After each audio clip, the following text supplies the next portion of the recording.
Are we waiting for more folks? There may be a few people popping in here and there. Okay. Well, I think it's gonna work best if we use either some pre questions that you sent, or other people can ask some questions. Um, and do you maybe want to set the stage just a little bit more for me before I jump in? And I'm happy to get it started too, but Sure.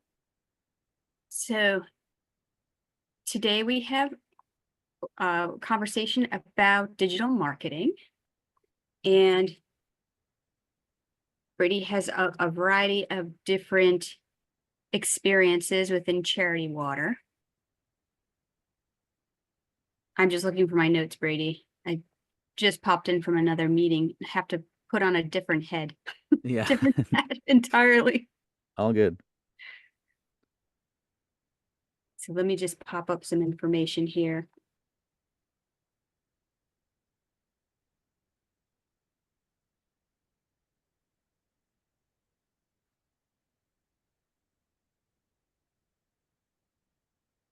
All right, so we're going to talk about some ways to grow your digital marketing, and specifically within fundraising areas.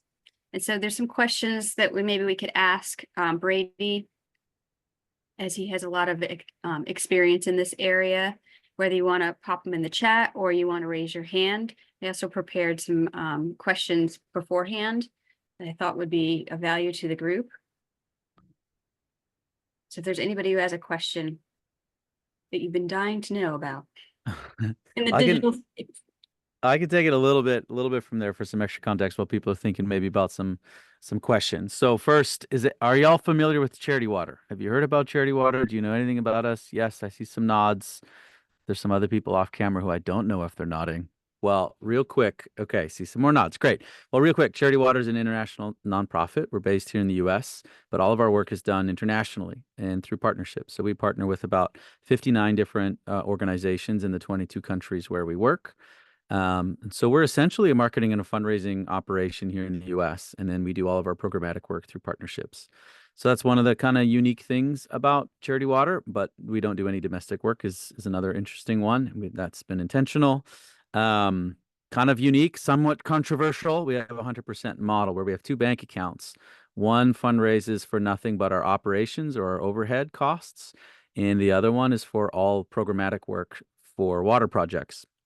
And so a small group of donors funds that one bank account. That's largely through major gifts and face-to-face fundraising and kind of more bespoke one-off pitches from our major gifts team and our founder, so that we can go to the public and do more grassroots fundraising with this offer that basically everything that you give will fund water projects. So we even pay back credit card fees. We get audited twice for each bank account so that we can have as much credibility and authenticity in making that claim as possible.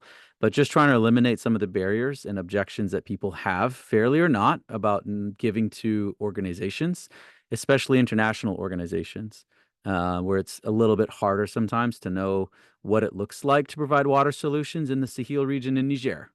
That's very hard for most Americans to understand, but the idea that it's really hot and people don't have water and they deserve water is somewhat simple. So we try really, really hard to make something that's pretty complex when you get into it in terms of why and where the sector's been, to become pretty basic and try to be really, really human, which I do think is one of the challenges that environmental groups often have. If you don't have cute, cuddly animals and you don't have really great storytelling for humans, it can take something that's really challenging and faces everyone, but it can become so philosophical and ethereal that it can be hard for people to really connect with, or you can only connect with folks who already know and have it as a really big cause.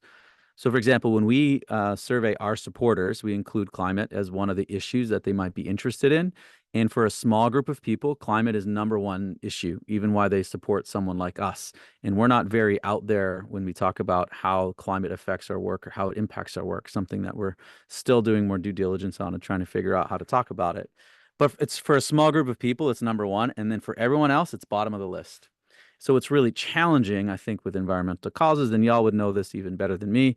It's really, really important for a group of people that they're really, really passionate about. But then for a lot of people, it's kind of don't care, kind of apathetic. And so it's trying to figure out who actually could care so we can break through, and who are we just wasting our time with, because it's not really worth some of the energy and effort. So that gets into a little bit more of like the marketing challenge, but that's something that we found too. So anyways, all that to say, we've worked really hard to try to make a complex issue relatively simple, and then we focus a ton on brand and storytelling.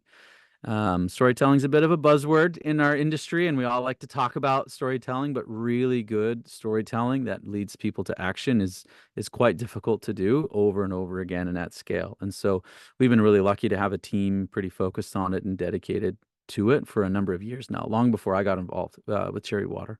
And so it makes a little bit easier. But yeah, that's a little bit about Charity Water for some extra context before we get into it. And I think a couple of those questions were on the list that Lauren so graciously provided. So hopefully that helps a little bit more context. And then on the fundraising side, a little bit more context. We're really monthly giving heavy. So we have something called the Spring. That's our monthly giving community. And it has been by far the biggest focus of ours in terms of marketing and fundraising for the past probably 7 years. And so when we think about donor acquisition or digital marketing campaigns, it's almost always viewed through the lens of how many new monthly donors are we attracting. For us, one monthly donor is worth about five one-time donors in terms of their lifetime value. And they're all humans, they all have worth, but the hard numbers are the hard numbers. A monthly donor gives 5 times more in their lifetime than a one-time donor. They're more likely to leave us a legacy gift as well.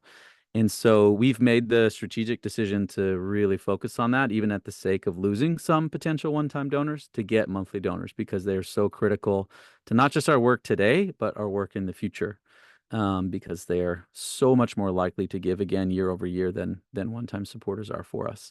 So when we talk about some of the strategies, I think that's important to know, is how heavily we focus on monthly giving.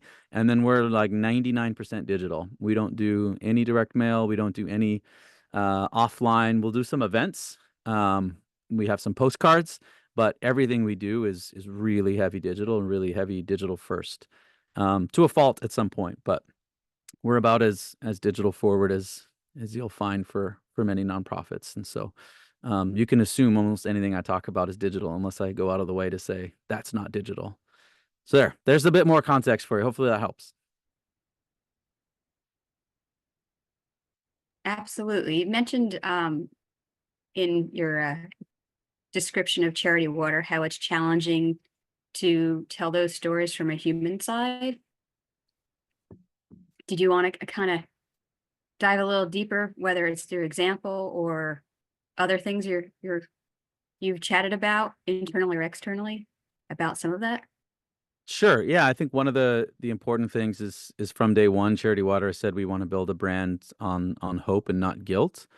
We've updated that to say it starts and ends with hope. We never want to intentionally create feelings of guilt. If you can raise money through guilt, but generally not have people feel very good, and they're less likely to tell them for their friends and less likely to give again in the future. And so when we talk about needing to pull on kind of the emotional heartstrings, but still doing so in a hopeful way, it's often how we end the story or the solution with a really clear role for the viewer to play, you know? And we use a lot of calls to action like join us, as opposed to making it an individual type of thing. So in the world of donor psychology, there's really two types of giving. There's communal orientation or transactional orientation. And it basically splits down to personality types too. But some people are a lot more likely to give when it's just up to me and just a solo decision that I have. So this is where most fundraising and direct response is, you know, this bad thing will happen. You can intervene. Please give X today. That's like the most classic kind of offer that you find in fundraising, and it's a very transactional. Communal values people for who they are and tries to get more into their values. So it'd be something like, as someone who cares about the future of our world, would you consider joining us today and be a part of this thing that will end this big thing? And it's tougher to do, but it can be a lot more sustainable because it's communal. It inherently means I have to do this with other people. Whereas if we make it too transactional and individualist, then there's no, like, why would I tell anyone else? I did my thing. You told me I needed to give $50. I gave $50. My job is done. Whereas if it's this communal orientation thing, it's like the job's not done until we've accomplished this thing. So it's trying to find this balance of it's not either or, both and. And so a lot of the stories end up being very on the transactional side. It's like, let me tell you a story so I can get you to a point where you will then give the amount of money that I'm asking you to do, as opposed to focusing on stories that may be a little bit more on the inspiring side that will get more kind of sharing and collaboration and things like that. So that's a little nuance when it gets to the end of the story and what the kind of call to action is. But for us and kind of building this brand on hope, we've been pretty ahead in terms of how we get permission for people's stories that we tell, how we work with our local partners, how we do translation. We take a lot of care to make sure that the people and communities that we serve, because they are not here in the United States and we are representing them and their needs and their community to generally Americans or Western folk, we take that responsibility very, very, very, very seriously.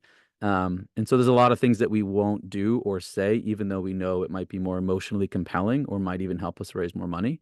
As an organization and a brand, as we just said, there's some areas that we won't do that. And the latest innovation is we have a group of local storytellers.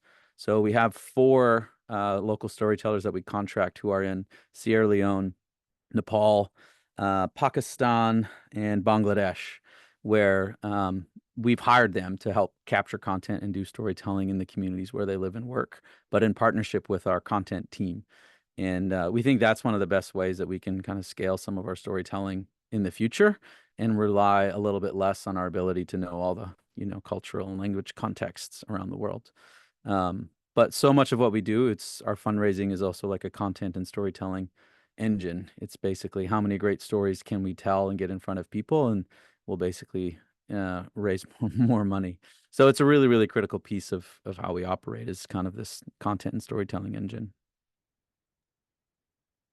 That's really cool. So it's almost like they're kind of like on the ground reporters capturing Correct. information, and then your staff's like the editorial team, like putting it all together. That sounds like a really effective model.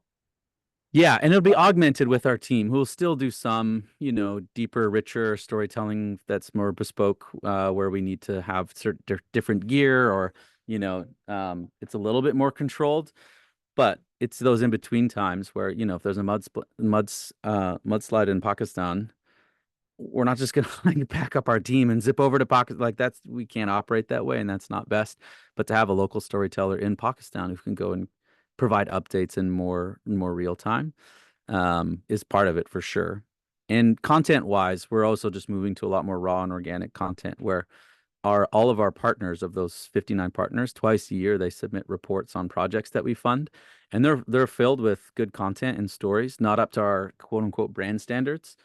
And we've typically not shared those, but moving forward, probably in next year, we're just going to share like raw versions of the same reports that we get publicly and with donors, like without any editing or touching, just this is what's going on in this project in Pakistan. And so it's this balance where people, I think, want something that they can be proud of and something that looks cool, but they also want something that they can just connect with. And sometimes it being kind of raw and real is a way to do that. And so hopefully we can do a little bit more on the raw, real side and not have everything have to be so buttoned down and edited. Kind of thing you see a lot of on TikTok and like Reels is like more raw footage with like just a little bit of like a logo or a, I don't know. That seems effective there. This is Yeah. making a lot of sense for me, for our organization, because we are a policy coalition, and the real on the ground frontline work is happening within the organizations that are part of the coalition, not from us directly. And so having, stipends or whatever to some of our key partners that can capture that, the real work that is really hard to translate to donors, because it's a lot of just like, well, what do we do? Well, we like, nothing about policy work is very compelling for donors unless they themselves have been advocates and lobbyists and they understand what it looks like, and the values. But I think this is a really interesting model that I'm gonna take away from this. I appreciate that. Yeah, and we build it into our grants. So for all of our grants, we say in exchange for us granting, funds, here's what we expect back, and a lot of that is reports and content. So it's not like we're asking them to do something in addition to, because that's how it often is. Oh, can we also get a story or can we also get content? It's like very much written into these multi-year grants that they'll provide access and content and stories because that's part of the partnership is we need and rely on those things. These local storytellers is slightly different than that. But then the other thing is where I suggest a lot of nonprofits is use outsiders to help with storytelling. I think especially in policy work or especially complex things, it's so hard for us to see the outside perspective. And so our marketing communications ends up being so insider that it doesn't resonate with anyone other than insiders. And so that's one of the big benefits of working with outside entities if you'll actually trust them. Because I've been an outsider before, and you get brought in for your outside perspective and then you get edited down to say the same thing that you've always said because it's uncomfortable. But there's huge value in some of that and trying to figure out a new way to say the same thing so it's not quite so, jargony or insider baseball or whatever it is. Because it's one of the hardest things for all of us. We obviously care so much about our work and talk about it all day to kind of flip over and talk about it in a new way, or as if you don't know that information, it's almost impossible. So that's another benefit of having some outside folks. Denise, to see you have your hand raised. Yeah, thank you. Let me lower my hand. Okay. Um, I think that when you're talking about using those on the ground storytellers, it really humanizes the Mm, effort. And one of the challenges I have as a county park, a supporter organization of a county park system, is that I very rarely have direct contact with the people who are benefiting from the mm, parks and the programs. And I think some others on the call have the same issue. So I'm wondering, I don't have stories. I don't have a story to say this particular village, we drilled this well and now 258 people have fresh water. I don't have the ability to say at our food pantry, you know, 78 people came this week and had breakfast. I don't have those kind of abilities to really make that impact. And I'm just wondering, how do I do that? Like everybody started from zero at some point. mm. So how do we, you know, get this really strong mission out there? And even to go back to our topic today, how do we increase those folks to be donors through our social media, through our digital? It's even hard to get that. If I get a check in the mail, I have a check and I have a mailing address for a one-off donation to a program in the park or some other project. So I'm trying to figure out how do I get from there, even just that little bit step up or two. Yeah. Well, maybe two first things. When it comes to fundraising, I think how you decide to fundraise actually dictates a lot about your ability to do some of these things. So if you are very government funded, if you have a lot of support through corporate foundations or something like that, it's almost impossible to then do a lot of these more consumer or brand facing things because there's no impetus for you to do so. And so what I think we've seen a lot over the years is organizations who've been reliant on that and had that, and it starts to wane and they go, "Oh shoot, we need to kick our marketing and fundraising engine in." But you don't have any of the infrastructure or muscle built up because you haven't needed to do it. And so I think one of the big advantages that we've had is from day one, it's been so grassroots and micro donation focused that it's created this infrastructure and culture that exists. And I think that's something that goes under appreciated sometimes when you bring in consultants or whatever. It's like, oh, just do X, Y, and Z, and it's so much bigger and deeper, like culturally or within the org. So that could be just one kind of caveat, I guess. Um, but then everyone has some version of their impact story, right? So I don't know what type of park it is for sure, but if it's a park that has people in it who experience it, then great. Those are stories, and often focusing on youth or elderly, I think are kind of other ways to make stories resonate a bit more. Is like how we can often connect with um, kids, and then we can often connect with the older folks in our lives and both immediately carry a little bit more emotional weight than just, I don't know, another 40-year-old white dude like me. So, thinking strategically about the story could help. And then that kind of classic arc of like, what was the tension? A lot of stories don't have any tension. So therefore, there's nothing that needs resolving. So if it's, local school group or local child really loves nature, but where are they supposed to go in crowded city, New Jersey? Again, I have no idea where you are. Without this park, they would not be able to experience the joys of being outdoors, and now it's something that they can do in the future. Like even pretty basic small stories can still be really powerful. And so I don't know if that is helpful in any way, shape, or form. But I think every industry struggles with like, we're not local, and that's brutal for us. So we can talk a lot about a really hyper specific village in Malawi or whatever it is, but no one can actually experience what we do. You can't volunteer with us. You can't see the work. So it's a really challenging thing, for us. And so it's one of the downsides. So trying to figure out, well, what are the advantages that you might have in your fundraising compared to others? And maybe it is the experiential side. And then how do you, leverage those things? Because you can actually walk your park. You can actually throw stones in it or whatever it might be. Laura, you. any question? Yes, actually, Denise opened the door for me, and I just want to say it's a very similar type of question. First, I would like to actually say, though, that what you were talking about, people feeling like they're part of something larger, really resonated with me. We have a membership-based nonprofit organization that is focused primarily on forest restoration in central New Jersey. And it's easy to talk to people about planting a tree, buying a tree, you feel like this transactional thing. Oh, you give me X amount of dollars, we'll plant a tree.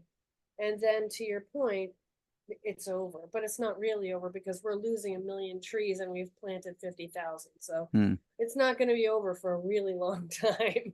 So we would like them to think of themselves as being more like part of a movement. We want people to be able to plant trees in their own yard, encourage their neighbors to remove invasive plants and things like that, do more, remove more lawn, plant more natives at home, become more of a part of this movement.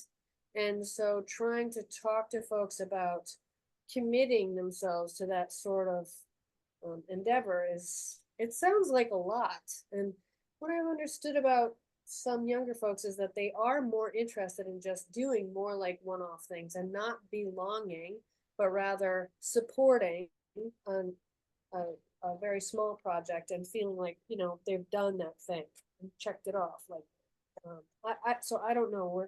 We're struggling right now with what's our message and how are we going to be able to encourage more people to, feel the power to be able to make the change in the work that they do every day, the choices they make at home, as well as supporting the work that we're doing on public land. And it's a lot. And also trying to encourage people to tell those stories. Like we have volunteers come out and they're very enthusiastic and they have a great time planting, or better yet, killing invasive plants. But then, they go home and we're like, hey, you know what? We'd really love to be able to tell your story because you had such a great time. We're trying to encourage more people to come out. And they say, oh, I'm not a writer. I can't do that. And so what's your advice? How should I start? What should we do? Oh, I mean, we all struggle with all these things. I think one of the things that jumped to mind when you were talking is this is a challenge for all of us. Again, like their perspective versus our perspective, right? So if I go for that one morning and plant those trees or remove those invasive species and have this great experience, from their perspective, it's like that was awesome. I did this thing, but like they probably don't need to do that for a while because I feel like I did my part. And that's a lot in the grand scheme. If everyone did that, just one little thing, that we'd be good. The problem is we don't have everyone doing that one little thing. So we go, oh, and we also need you to, can you do that again next week? And can you also share your story? And can you also become a monthly supporter? Because we need all those things. And so I think that's always one thing to keep in mind is like, what is their experience or what do they want to do? And I feel like we as nonprofits often try to force what we want out of them a lot more than what we're giving to them. And I think that's because we're all struggling for funding and we need it next year and we know that we need it. So finding that balance of like, well, what's the absolute best experience for that young person who might be slightly interested in learning about, foresting in New Jersey, and just create that unbelievable experience, with hopefully some action that they can take and just focus on that, instead of over trying to manufacture the other actions that we kind of want them to take, which is a bit of kind of playing the longer game, or put another way, just make sure that that one experience they have is amazing and don't worry too much about experiences 2 through 7 that we want. Sounds good in a boardroom, sounds awesome on a white paper. But if you don't have this great experience that they can do first, then the other experiences matter, less and less. So again, it's trying to always, keep them in mind. And then honestly, part of it too is just like a volume game. Like the number of people that share for us or fundraise for us or something, it's actually relatively small. Like when you run a peer-to-peer type campaign, if you've got 10 people who sign up, only 5 are going to do anything and only 2 will succeed and 1 will be really, really successful. But 8 out of 10 people don't succeed in their fundraising goal. Like it's really difficult to get people to commit to do something and then do that something because they're busy. They've got jobs, they've got kids, they've got lives, they've so many other things, and they're doing the same thing with you with 9 or 10 other orgs. So again, it's trying to find this way to provide the opportunity for those folks and then focus in on those, like the 1 in 10 who you think might be a star volunteer, or the 2 in 10 who might be solid contributor, and don't expect all 10 to be the same because they're not. And then it just feels like you're constantly, losing or people don't care. So again, I don't know if it's too much help, but we can commiserate. Maybe it's just what we're often asking people to do is not the main thing in their lives. It's a very secondary thing for so many people. And so trying to find the appropriate value we offer for where we are in their lives is the biggest thing. And if we get that out of whack, then it can become demotivating for them and us. So I don't know, again, less helpful, more just kind of empathy, I guess. Thank you. Brady, in your time in Charity Water, what kind of digital platforms and tools have you used, and how has that changed? Yeah. Charity Water, for better or worse, used to build a lot of stuff on our own. And I think, 10 years ago that made some sense, maybe. So like peer-to-peer platforms and donation platforms, when, we really value digital and value experience, and it was hard to find what we wanted or what we needed. Today, however, we're undoing some of that and recommend nobody basically build their own software ever. There's very, very, very few use cases where you should be doing that. Something like, donation forms and pages. There's 100 of them now that are really, really good. It's not where we should be spending our time and energy. It should be somewhere else. And so for us, a lot of it is like, where's the value add of these tools and platforms? Or more so, how does this save us time? So we have, I think, 8 engineers who are full-time to help with all of our technology. And if we can find a tool or a platform that can save engineers time, I don't know if you know this, but engineers are very expensive. Then we can use that elsewhere. We can use that on or more value add things. So like, how do we translate the data we receive into meaningful impact reporting for supporters? That's a great problem to solve. Figuring out how we can take your check donation and automate it into a Salesforce or a CRM, like that's not a great use of an engineer's time. So trying to figure out some tools that save time is really, really important for us, as opposed to where it used to be maybe 5-10 years ago, which is like, what's a new experience that can be, truly better than something else. There are some that are better than others, but for the most part, there's a handful of tools that they're all relatively the same. They all think they're not, but they're all the same. So it's really about how do you save time within your workflows. That's probably the biggest thing where we've made some of those shifts. And so I'm trying to think of some tools that we actually use. There's a tool called Zapier, which is like a connector tool, which is amazing. So it can basically let 2 different systems talk to one another through some simple connections and things like Google Sheets that you have access to. So, if you're trying to move information from one platform to another and they don't integrate, often looking at Zapier is a way to save a ton of a ton of time. And so much of where the business value is in the kind of machine learning and AI side, a lot of it's on just time saving. And we've been using it a lot without knowing it. But that's where a lot of the value is. It's just if you do this task 10 times a day, there's more ways to kind of automate that than ever, which is, again, our time is our most valuable commodity, all of us. And so if there's things that we can use to save time, that is really, really huge. Yeah, I can talk more specifically about certain platforms if you want, or in certain areas, but that for us, that's the biggest thing is like, is this adding value to our users? If not, is it saving us time? That's essentially the two things that we look at. Are there any platforms that you found really helpful for connecting with members or donors? Yeah, kinda. So we use our internal email and SMS and automation tools called Iterable. It's pretty complex. I don't necessarily recommend Iterable, but we're big on like automated experiences.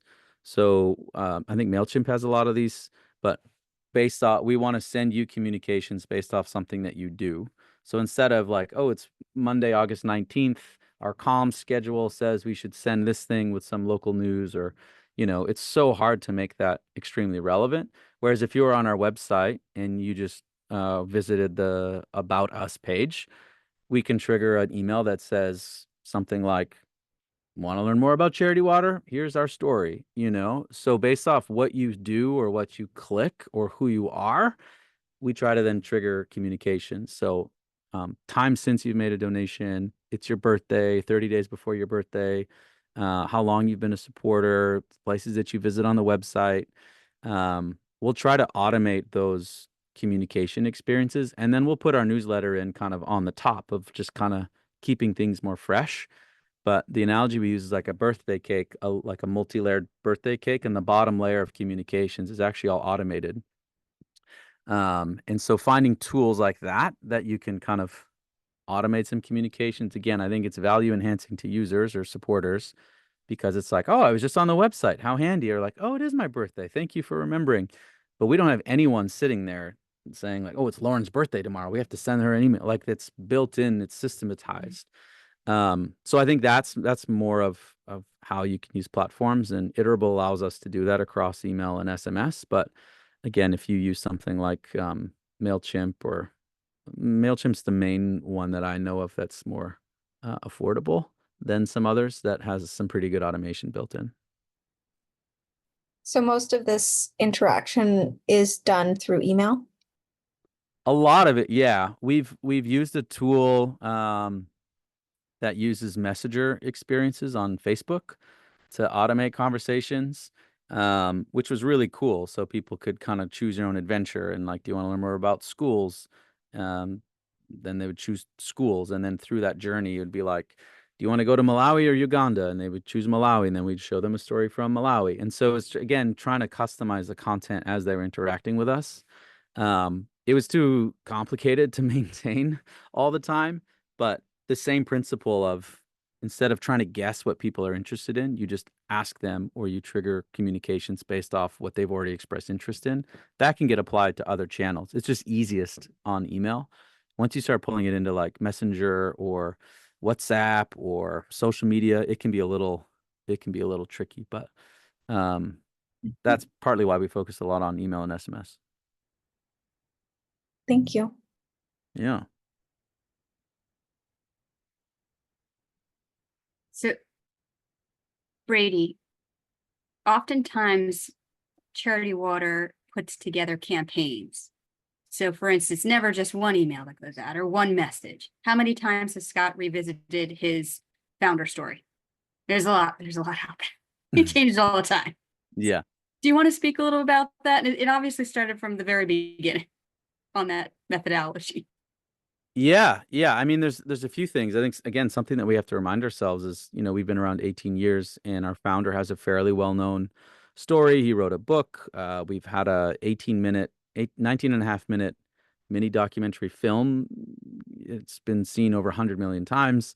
So it's tempting to be like, people know that. They don't. There's so many people that have never heard that story before, know who Scott Harrison is.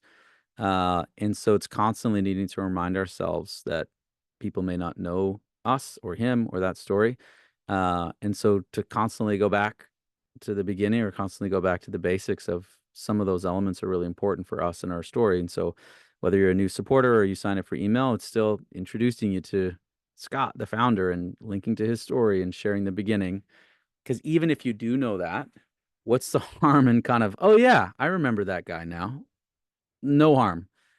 There's a lot of harm in assuming that they know that. And so recycling and reusing content is something we and I think all nonprofits don't do very well, where if as long as the content is still true or relevant, there is no reason why we can't use it again for new folks. So for example, when we build new onboarding flows, so new emails, new one time, new spring, we look at the best performing emails from the previous year and we'll often just put them right in the middle of that new series with some tweaks maybe because they've never seen it. They weren't on our email list then, they weren't donors then. And so again, if we're trying to add value to users and save time, we know people like it because they responded really well to this email from last year. And we don't have to spend any more time coming up with a new piece of content because we've already done the hard work. So you reuse that content in a new way for new supporters and new visitors. So it's the same kind of principles of like, we have a hard time putting ourselves in their shoes. And then there's a lot of things that we can do to save time. And part of that's just reusing some of the same content. You know, like one of the best performing videos. So we do a lot of paid media to acquire donors, which is somewhat unique. And so we're constantly needing to test new videos. And one of our editors just took a 3-minute clip from a video from 7 years ago and made a couple tweaks to it. And we tested it on paid. And it's been one of our best performing videos for the past 2 years. And it wasn't like this, oh my gosh, unbelievable new idea. It was really just looking at a really good video from 7 years ago and saying, oh, I think that could actually still work. It's just our creative director going on a walk with a girl in Ethiopia. And so then since we've now replicated that in Bangladesh and in Malawi and in Uganda. And it's just kind of, we found this recipe of sorts of how to create content, but it wasn't like we sat down in a boardroom and brainstormed this new idea. It was really just like, what have we done that has worked in the past and how could we tweak it and use it again in the future? So we discussed today as a group the different types of stories, different tools to use, and how to create some of those stories. So the next question is, what metrics do you use and how do you evaluate its success? So it depends obviously on the goal. So I'll talk about, say, paid media and ads for us, where the goal is monthly donors. And so we care about things like click rate or view rate, but ultimately what we optimize for is projected ROI. So that's really how many monthly donors are we getting, and can we justify the cost of paying to acquire those donors. And so then if everything's going well and it's in your range of acceptable performance, then great, you don't worry too much. But once things start going poorly on a bottom funnel metric, then you start going up the funnel of saying, okay, are people not watching this thing? If they're watching it, are they not clicking this thing? If they're clicking this thing and getting to our site, are they just not giving? So then you can do a little bit more analysis of the steps. But that's for like a monthly giving donation focused thing. Whereas if right now we're running TV ads that are not focused on donations, it's focused about building the brand. We have to use a different way to measure those because it's not going to show up right away in donations. And so we have something like a brand tracker in market where every month we ask a panel of people, have you heard about Charity Water? And we can look at that data from different regions and age groups. And so we can kind of see areas where we ran TV and areas where we didn't run TV. And look at more of those top funnel metrics, or then those things show up more in like Google search. So if you're on TV or you're in the media, you may not get direct traffic, but you'll get increased search volume. So we'll look at those. So there is no like one metric. It really depends what the campaign is focused on or what you're trying to do. But I think the general idea is you try to measure as far down close to the action as you want as possible. and then you work your way back up to find something that you can measure that you think is leading to success. I think a mistake we make is we get too focused on the narrow view. So even like one email, this open rate on this one email or the click rate on this one email was good or bad, instead of saying over the past 3 months, how have our emails performed? I think it's one of the things that we've done a lot in digital marketing, unfortunately, is because we have this data now that can show us what you clicked on what page on Friday afternoon. And then we are like, oh my gosh, I have this brilliant insight, just because we have the data, when really the macro trend is often what gets lost. So I think the pendulum swing is going back a little bit to be more holistic. Like, look at your last 3 months, like, are things going well or not? And then even within a channel by channel, what we do in paid impacts search, which impacts email signups, which impacts email performance. So to think that we can just separate one thing and only isolate email performance absent other things is kind of crazy. But we've convinced ourselves that we can do that on the digital side, and it's way more interconnected. So I think it's kind of stepping back and saying, what is our goal more holistically? Grow monthly donors or grow the brand. Those are the only two things that we really care about. So email, great. How is it contributing to growing the brand and growing monthly donors? So I think especially the larger you get, the more you have to simplify what you focus on, because there's so many distractions and you could waste so much time doing a good thing like analysis or success metrics, but you end up kind of getting more confused than where you started and really trying to like lose the big picture, by focusing on minute details. Brady, you mentioned goals. Who and or how sets those goals? This goes maybe to leadership, possibly. Yeah, we're not great at this. So big caveat there. Our executive team will often work with the board on high level goals and it's basically how much revenue do we think we can raise to fulfill our in the field obligations, because we work on multi-year contracts. So we need to raise enough money so we can say to our partners, say in Niger, this is how much money you'll have to build your thing. So that's really, really important on the goals planning. But exec normally says, here's kind of what we need to do. And we have a 5-year goal that we work towards. And then our divisions and departments come up with kind of their goals for the year that in theory kind of ladder up. And so only some of them are going to be financial. A lot of them are activity based. It's somewhat counterintuitive, but I'm a really big fan of activity based goals, of saying like, we will roll out a new digital asset management tool by the end of June. Now, we think that will help us because it will free up time, which means our marketers will spend more time sending and less time searching. Like, it will fit into the business, but if you try to make everything tied to a number, you end up creating metrics that you can't track, or you waste a lot of time trying to track them. So it's kind of like, what are the really key numeric metrics you're trying to do? Donor counts. Top line revenue is rarely a good goal, like donor counts or number of monthly donors or something like that. And then you would pick activities, like, we're going to do these activities by this date. And basically, if you do the activities by those dates, it should lead to the numbers that you want. So that's the general idea of what we're trying to do. Brady, many of us together work together in our programs. How does your organization network and use partnerships in supporting digital fundraising? Well, we have again, like this huge partnership network of how we implement our programs, and they're really instrumental for our overall work.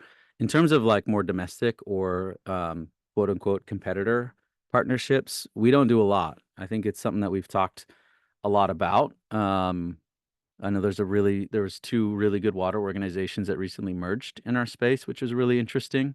And it's not like either of them were going bankrupt. It was just, we're natural partners. Why should we both incur all the kind of overhead and operating headaches when we're trying to do the exact same thing, just slightly different areas? And so I think that's something that it's difficult, but I would love to see more of that happen in our space, because our work is getting significantly harder in the philanthropic space. I mean, the number of people that are contributing to philanthropy is going down every single year, and has been for a decade, but we haven't really been talking about it because the top line revenue has been going up.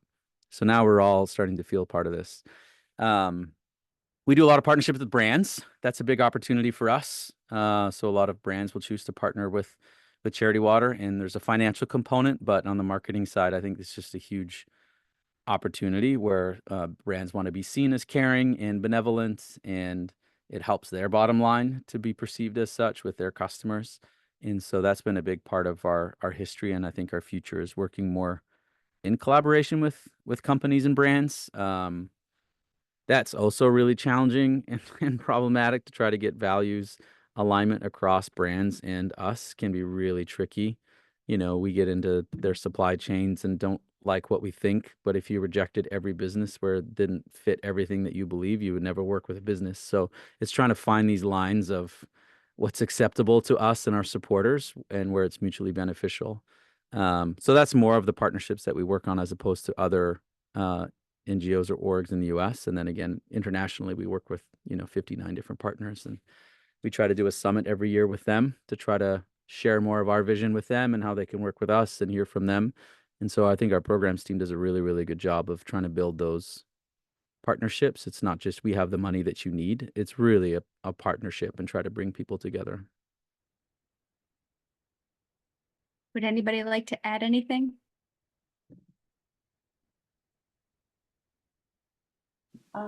Actually, I have a question. I'm just out of curiosity, how large is your team? Like, I was just looking at your Instagram and you seem to have a pretty well-staffed marketing team. Yeah, our marketing team's about 23. The org's about 110. Wow. Yeah, we have a creative team, a branded content team of about 12. And we do almost everything in-house, which is very unusual and not Wow. always recommended. It's been great for us. And that's quite unique. I don't know another org that has that many internal creatives relative to their size. Right. Wow. That's great. Yeah. And again, our founder from day one was just brand and design was something he believed in. He ended up marrying the creative director who also believes in it. And so that is just carried through. They're just such big believers in design and storytelling and creativity and have invested in it. So again, I think that's really, really unique. It's not typically an area where nonprofits love to invest. And I also just have a hypothetical question. So if you had to, you know, if you had a big budget cut coming, what department would you least likely to be hit? Would I least likely to be hit? Yeah. Oof. Or I what's the mean, one that's mine. most worth saving? Uh, this goes back to strategy, and this is where we struggle. We used to be so consumer mass, and then we've built up our major side, and where now we're like pretty equal. So it makes decisions like that actually really tough because it's like we're pretty equal. We're trying to do it all. Um, Personally, I think we should be investing more on the consumer brand side because we unintentionally bring in a lot of major donors just from doing marketing in the market and produce a bunch of leads. About 16% of our major donors come through our paid ads. They're not meeting with direct fundraisers. And so we can contribute to the brand in so many ways through marketing that you can't with just a face-to-face fundraiser. I'm not demeaning face-to-face folks at all. So like if we were really going through it strategically, I think we could look at making some cuts on the major side. I do think we could cut parts of our creative team and then outsource parts of that work. Not all of it, but some of it, because there's unbelievable freelance work out there in some of those areas. But the more internal something is and the more important it is to you, then the least likely it should be to be outsourced, generally speaking. So it's a tricky one, but hopefully we don't have to make those cuts.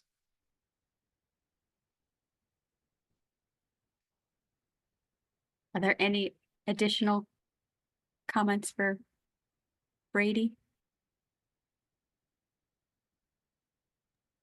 Brady, No, let's I've just been writing notes like a fiend. let's end on this one. Where do you see the future of digital fundraising going? I think it's going to be a lot more brand centric than it is direct response centric, meaning this idea of we can just kind of use our data and algorithms and models, and then we can send direct mail to very specific people or show ads to very specific people. That's already getting expensive and hard to do. And people can give through so many different places, whether it's local donor advised funds, through their banks. If one day Amazon just says, oh, we're going to give to charities now, like transacting with charities is relatively easy now. But when all that happens, it's like, how do we make sure that we are known and on people's radars when they have those moments of generosity? In the more academic world, there's concepts of mental and physical availability. Those are the two things you need. So like mental availability is like when you're on a road trip, you get hungry, you think of McDonald's. They've spent billions making sure that we know what the golden arches are when we're on a road trip. But if there's not a McDonald's for 20 miles, it doesn't matter. You're going to pull over to whatever's at the next stop. So that's physical availability. So much of the innovations in our space has been on the physical availability side. GoFundMe's, donation tools, donor advised funds. It's been the transaction side. It's never been easier to give to any single one of our causes than ever before. The mental availability, we have never been on such a shortage for us. So I think when you think about the importance of digital marketing overall, but for philanthropy, it's like we have to make sure that people are thinking about our orgs or our causes when they think about how to do things, and spend a little bit less time thinking about how can they transact with us. Because if they don't know us or remember us or want to do it, it doesn't matter how great or easy the transaction is. So it's that kind of brand building mental availability side that I think is going to be way more in focus for us over the next 5 years.